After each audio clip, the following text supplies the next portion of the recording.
Good morning, everyone. Hope everybody is doing well. I'm recording this for Friday morning, coming to an end of week 8. A few things, just some reminders, just in case some of you forget. I know that when you sit on a computer for a while, everything seems to run together. That's what's happening in my life.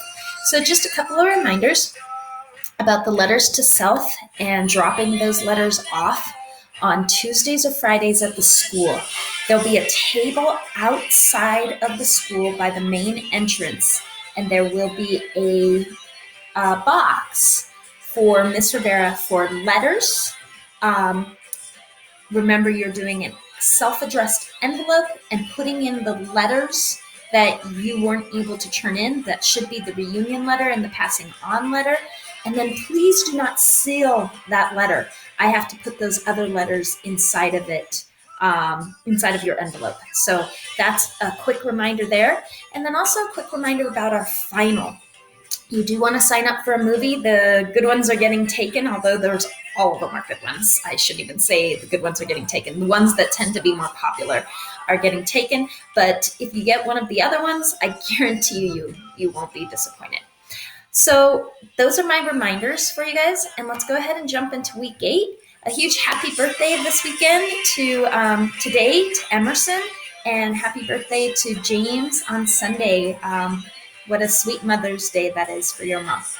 All right, let's go jump in. Listening to a little Lady Antebellum today.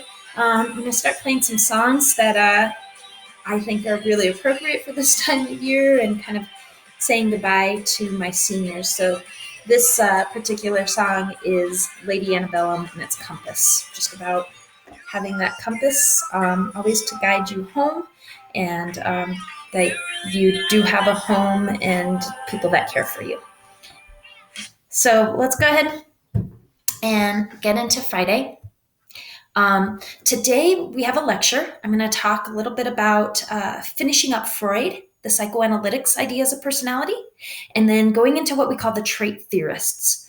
You have the option today to take a trait theorist personality test. I am not making it mandatory simply because it is quite a process, and I know some of you had a harder time scoring the Howard Gardner's intelligence test, and this one is even a little bit more difficult. So I'm not going to make this a requirement, but if you're curious about your Kiersey temperament sorter, then you are welcome to take it, and I'll have an instructional video of how to do all of that below this video. Okay, so it is not required, but if you've got time, some of you are working, I understand that. If you've got time or you're curious, then watch that video that is below this video, okay? All right, guys, let's go ahead and start with our lecture today. Okay, so we've talked about Freud, and I've only gotten a couple questions about Freud, so I hope I made sense in my lecture. If I didn't, please ask those questions. So I think the big question becomes, how does Freud know you had all of these issues as a child, that you became fixated maybe in the anal stage, like I did, and became anal retentive? How does he know these things? Well, remember, the use of talk therapy is huge. Some will use hypnosis. Some psychoanalytics will use hypnosis to try and get to that point to see if you remember those traumatic events in life. I have no idea about my own potty training. Maybe hypnosis would bring those memories to consciousness, but I have no idea. And I have a hard time being hypnotized. Dreams, possibly. So remember, to delve into the unconscious mind is really difficult. So the psychoanalytics have developed some instruments to try to delve into the unconscious mind, and I'm going to talk about 2 of those instruments. The first instrument you guys know is the ink blot test, okay? The ink blot test. And so the ink blot test is formally known as the Rorschach test. Remember, Freud was Austrian, and I believe the Rorschach test is named after a German or Austrian um, Freudian, somebody who came after a neo-Freudian that came after Freud and developed this test. So this is that test where you take a look, quickly look at the ink blot, and tell me what you see. And so if you see something like a frog, um, then that may mean one thing. Um, if you see something like a female uterus, that may mean a whole other thing. I am not versed in translating the Freudian ink blot test because what it's supposed to do is it's supposed to be a quick reaction to what you first see, and that's supposed to somehow give a psychoanalytic clue as to something that came up from your unconscious mind really quickly. But you wouldn't just use one of these, you'd use a series of them, anywhere from 25 to 50 of these. And the composite of your answers would help them delve into your personality and possibly some issues that are coming up from your unconscious mind. The other one that they use is called the TAT, or the Thematic Apperception Test. Again, this is a series of pictures. So about 10 to 20 of these pictures. And what your job is to do is to tell the story behind the picture.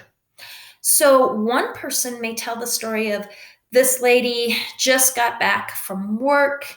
She's super tired. She doesn't know, how to deal with everything going on with her life. Her husband wants her to make dinner, and she's just tired and she's just over it. Okay. That's going to tell a story versus somebody saying something like, this lady came home super drunk and she's passed out. You can see that she was possibly not in a good place because there's like some scissors there, maybe. And so, what a psychologist would do is they would collect your answers and see if there's themes that are coming out in your stories. If the theme coming out in that first story tends to be like in each picture that the person is talking about how they're stressed, from work, from the family demands or their husband's demands, then that psychologist may say, all right, let's talk about what's going on at home. What is causing you stress? Is your relationship causing you stress? Versus the second story, if that person has a constant theme of maybe like self-harm, they saw the scissors, and maybe in another picture they talk about how some sort of drug abuse, then the psychologist can say, well, there's some themes there. Let's talk about those themes. Okay, so this is known as the thematic apperception test, and that would help a psychologist kind of dig deeper. Now, remember, these are only the psychoanalytics that really use these tools. Okay, so let's go on. That covers the psychoanalytics and their ideas behind personality. What I want to cover today is the trait theorists. So a lot of people looked at Freud's theories and they said, no, personality isn't about your early childhood experiences and being fixated at the phallic stage or the anal stage or whatever it may be. It's about the traits that you have as a person, and we need to be testing for those traits. Okay, so let's take a look at, I'm going to do that one later. Let's take a look at traits versus types. So a trait theorist says that you have traits that are long-lasting traits within you that are stable characteristics of you that make the type of person that you are. All those traits combined make the type of personality that you are. So maybe you have a trait of being really outgoing. You're an extrovert. Well, that's one trait that makes your total personality. Because maybe you have another trait of being really, really logical.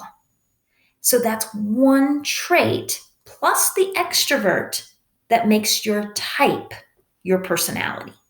Okay, so this was the theories of the trait theorists, that we have traits and we've got to figure out those traits that contribute to the whole of your personality.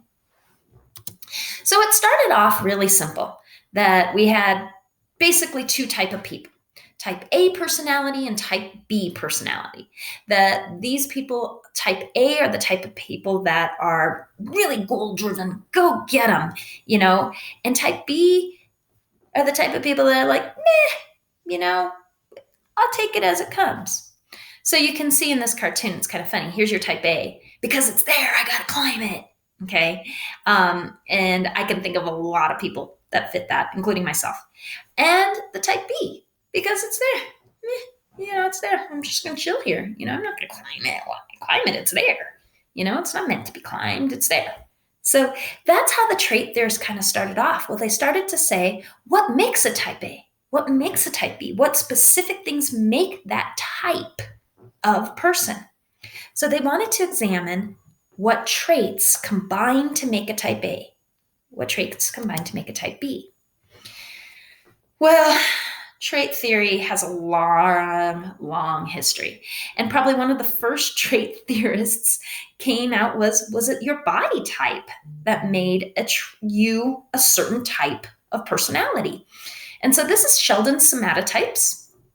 And what this theory said is Sheldon said is that your body types makes you who you are. And we have what we call endomorphs, mesomorphs, and ectomorphs. And you can kind of see the difference of the body types. So it was a very, very stereotypical theory.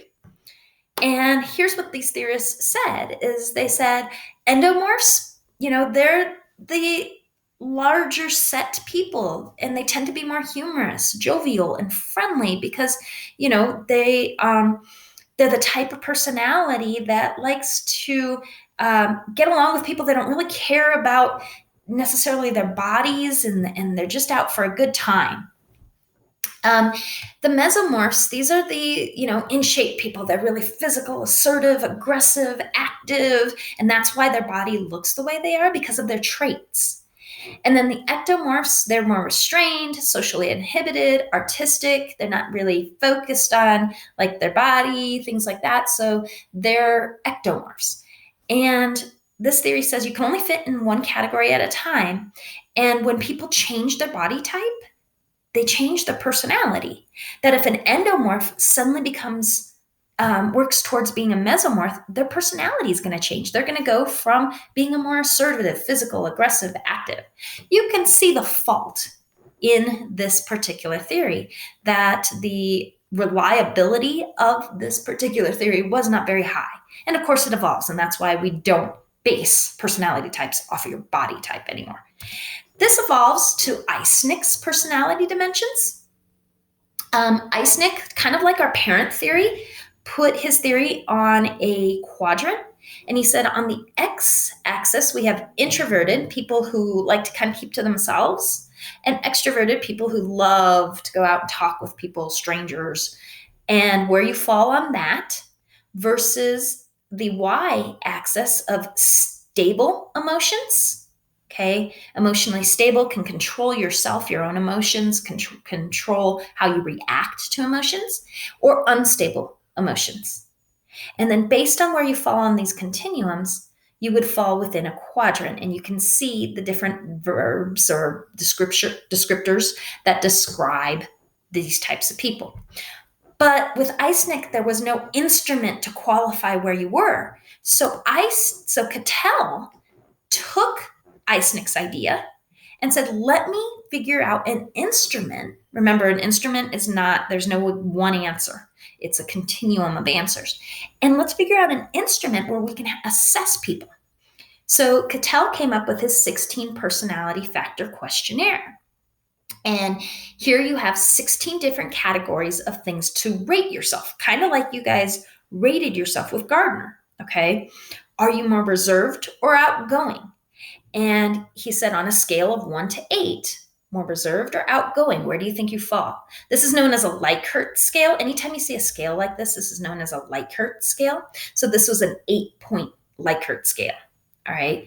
And so you rated yourself in all of these, and that helped to decide where you kind of fell within Eysenck's dimensions. All right, so we're starting to evolve as to how do you test these traits.